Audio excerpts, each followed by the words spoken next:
郎君当了一天差，累了吧？啊，没有，不累。你这什么时候学会？照猫画虎，手艺不精，让郎君见笑了。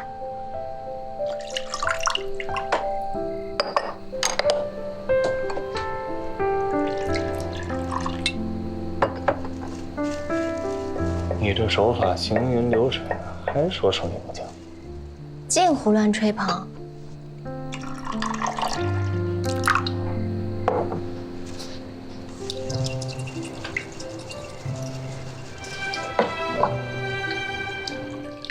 明琴浓情，你怎么知道我爱喝这个？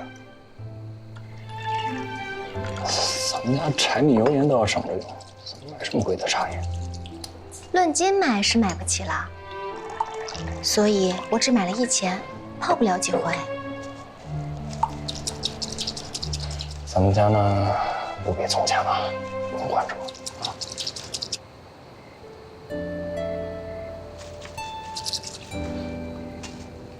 家里确实比不上从前，但郎君待我不差分毫，我自然也不能亏待你。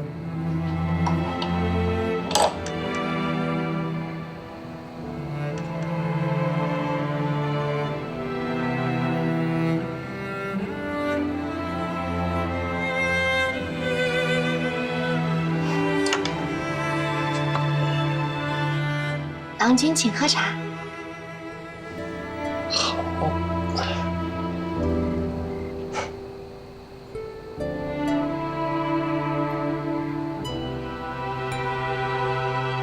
怎么样？比你从前喝的有几分像？不像。不像。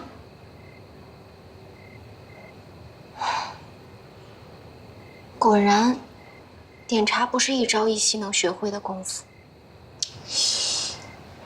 完全不像。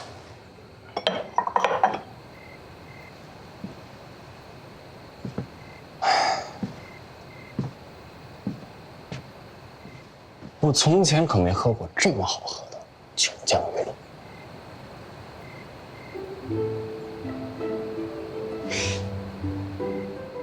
就知道你净会胡说。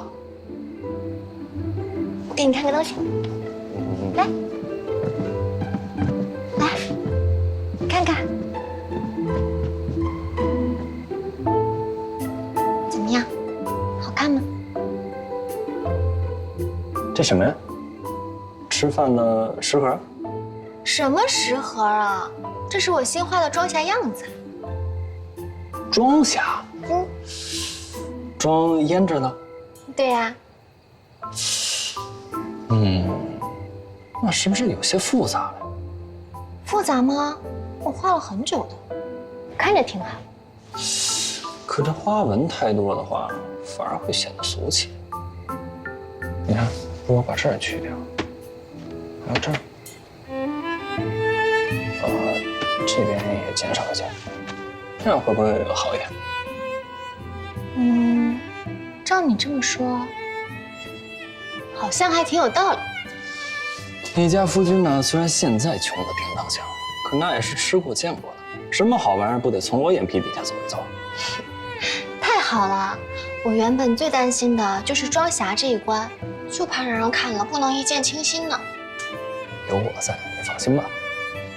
那我帮你这么大忙，你有没有什么奖励？有啊。什么呀？等我的胭脂铺回了本，我给你开工钱。来，郎君，帮我好好的再画几个样子。这是奖励我还是奖励你？哎呀，画嘛画嘛。行。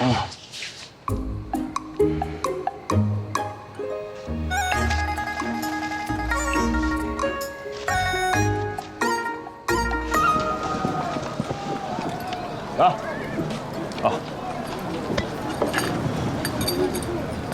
没水啊？老子是让你去打水，怎么都得跟你家下人伺候你似的？找水捡去，快去！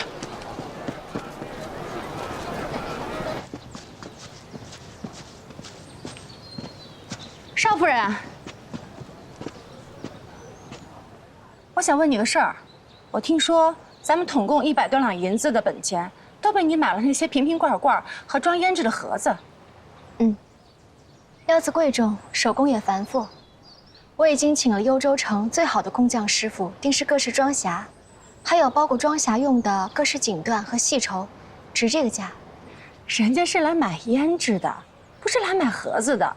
你把大把的银子都花在外头的盒子上面，那里头正经的胭脂怎么办？我的姑奶奶，我是寄人篱下，原本不该插话的。可是照你这个折腾的方法，恐怕连我们吃饭的那些银子都要赔进去了吧？如今做生意不比往日，只能一赌。既然我已经赌了，就不劳烦姨娘操心了。这装匣能做到10分，事儿就成了一半。至于胭脂，我自有来处。打哪儿来呀？松手！你别碰我驴！我松手！啊！你有驴不看驴的你？碰驴子干什么呀？他啃我的菜，你看他还啃。你别动！别啃了！你打伤了你赔得起吗？让路！干什么呢？你别动！吵什么吵啊？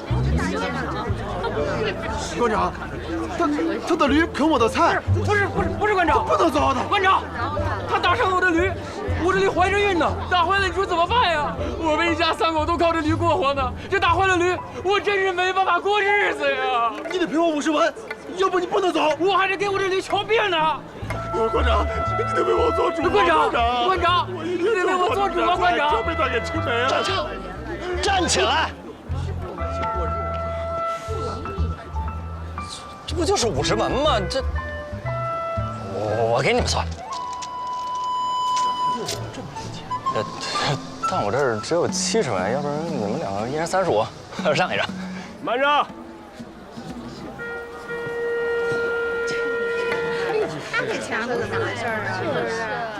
幽州的地界儿处处讲法讲理，驴啃坏了菜要赔，人打伤了驴也要赔，一码归一码。你出钱和稀泥，算你出。可是馆长，我赔他，他再赔我们这不等于谁也没赔谁吗？是啊，况且我们2个也没钱。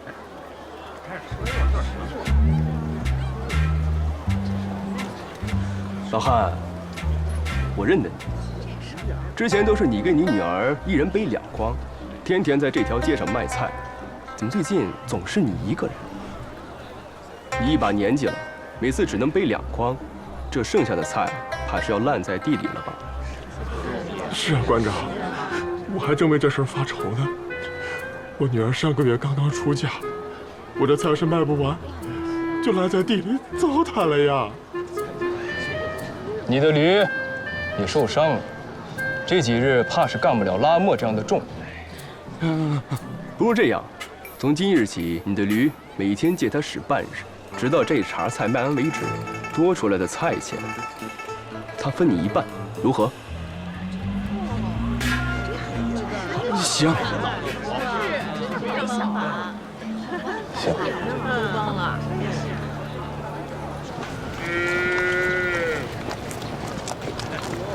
哎，水还没打。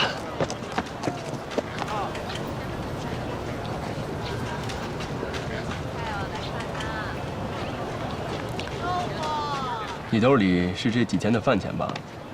刚才要是给了他们，你吃什么？啊，我这饿几顿也没什么，大不了晚上回家吃。他们俩都挺能的。幼稚！你这点钱只够解决今天这一桩事，可是这种事情光在望都城每天就发生10桩100桩，那全天下岂不是千桩万桩？就算有一个神仙一样的妇人大发善心，把家产全捐了，又能如何？老百姓真正的难处是穷，这就不是光靠善心接济能解决的。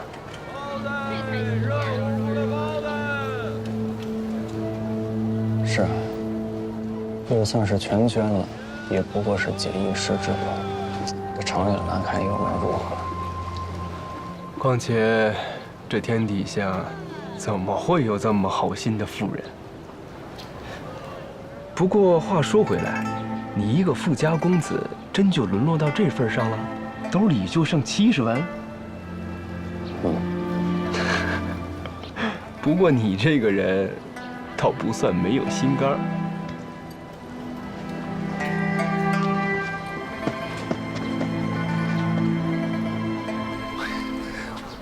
我让你仔细些，仔细些，你就不听，掉了这么多花瓣，人家府里不要了，你说怎么办？对不起，老板。不是你，哎是你让我说你多少次啊你？哎呀，你这个人呐，你您好，你是采买鲜花的老板吗？是。周夜周公子跟我们说，想要买花就来找你。哦，您府上要订花啊？我们的花草都是大清早从城郊运回来的，新鲜极了。我有一言，不知老板愿不愿意听？您请讲。花草原是极其干净清新的东西，大户人家家中摆放鲜花，无非图一个雅字。可您却将花像柴火一样运来，若我是做主的，恐怕这花我就不定了。我劝老板不如多费费心，把这些长长短短的枝子好好理一理，再按照花品搭配成束，这样一捆一捆送到各户人家。大户人家接了花，便可直接灌水插瓶，既雅致又便宜，还显得老板是个细心的人。夫人啊，您说的呀都对，可我做这花草生意儿小力薄，哪还有钱去雇人做那些精细的事儿啊？明日起，我可以带人来帮你分拣花枝，遇到像这样折了枝的，也不必浪费，我们可以做成花篮，或买或赠。我保证不出10日，找你订花的人会越来越多。至于工钱，我们分文不取，只要你答应，让我们每日把这些筛选下来的藏花带走即可。当真啊？这笔生意，老板稳赚不赔，您做还是不做？做，当然做了。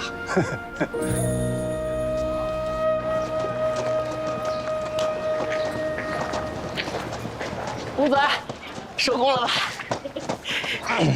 不是说让你多帮夫人，不用来接我吗？进进出出的接了公子这么多年，习惯了，放心不下。干什么呢？哎，这位大哥，我是我们家公子的下人，来接我们公子。下人？哎，兜里就剩70文了，上宫还要带个下人？郭德四，我还真小瞧你，到底是瘦死的骆驼比马大呀！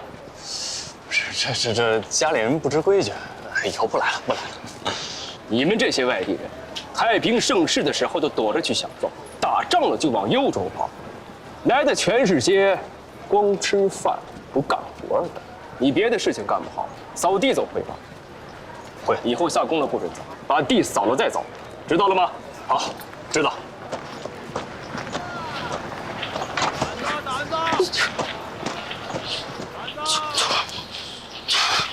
这人说话怎么这样？咱们外地人怎么？外地人得罪他。如今天下皆乱，唯有幽州太平。这四方的难民都往幽州跑，挤他们的住处，分他们的粮食，他们心里肯定不痛。咱们这还托关系插进人家的营生，看咱不顺眼，这也正常。可那是别人，别人怎么能跟公子比？咱们国家可是把所有家产都捐了，要是没有公子，幽州现在粮价早就翻天了。此事可不能张扬。要是别的州知道幽州拿到了顾家的家产，暗中壮大，那咱们还有安生日子。可那个黄龙飞，他分明就是刁难公子，不然咱们去请周公子帮忙教训教训他，完了，看他还敢不敢给公子脸色看。我小时候挨欺负都不告状，你现在让我告状？这个黄龙飞吧，脾气虽然是暴躁一些，但却是个难得的好官差。其实跟他们都没关系，就是我自己差事没做好。这个公子本来就是读书干大事的人，才不干那些鸡零狗碎粗活呢。这一屋不扫，何以扫天下呀？我现在算是明白了，这从小养尊处优，想法多是空中楼阁，空有一腔为天下人谋福祉的热血，却没有实操实练的本事。衙役这差事，我既然应，就一定要把它做好。我就不信了，小爷我读得好书，打得好架，斗得好蛐蛐，还管不好这条街了。母娘，用不了多久，我就会是这条街上最好的衙役。公子啊，你这个志向可是真够宏大的。对了，这件事情可不能和柳如说，这忙生意已经够辛苦了啊。走。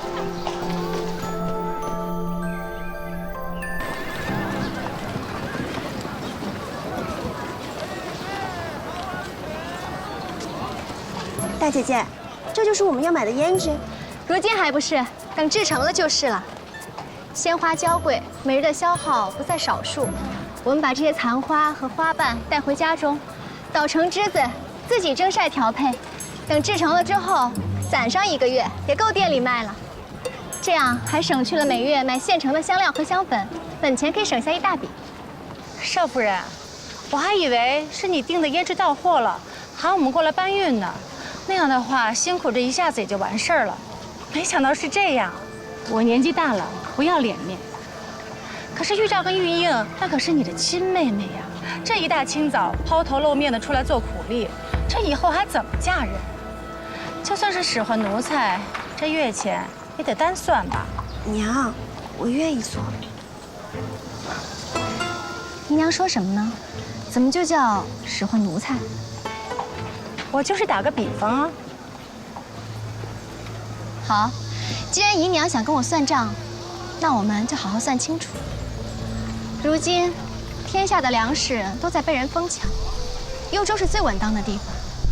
昨日1斗米已经卖到了300文，就连最贱价的洋下水也要260文1斤，加上果品、菜蔬、油盐酱醋，姨娘和2位妹妹每日至少要30文花销。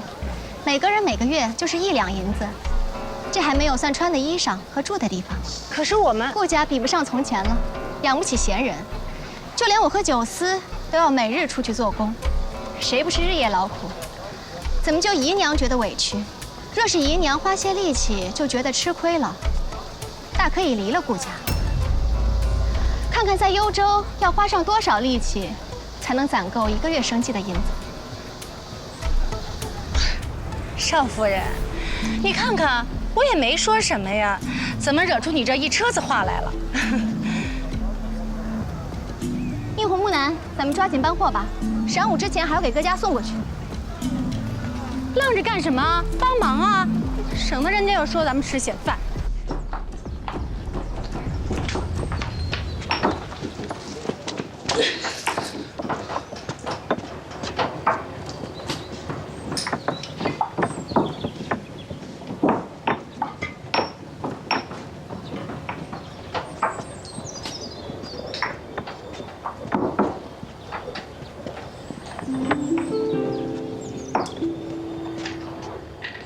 娘，您来啦。我记着要把这些红色的花瓣搅出姜汁，再加清水，用细沙包着搅出黄汁，然后呢，放进沤酸了的淘米水里淘洗，如是反复多次，这样搅出来的胭脂啊，纯正匀净，不揉杂色。娘记性真好，一点都没记错。我们顾家当年发家就是靠的胭脂铺啊，那时候我请来了扬州城里手艺最好的师傅，一边跟他商量，一边尝试，改了好多次，最终才得出了一整套方子，像什么画眉的烟末啦，擦脸的霜粉，还有点唇的口脂，全在这方子里。哎呀，想来那都是20年前的事儿了。娘，我们如今用的就是您留在账房里的老方子。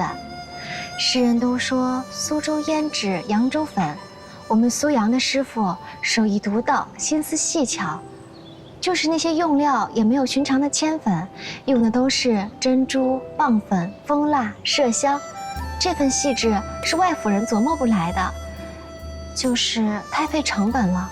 若是生意好也就罢了，要是生意不好，那我把心放宽，尽管去做，人力做到10分，剩下的皆是天意。知道了，娘。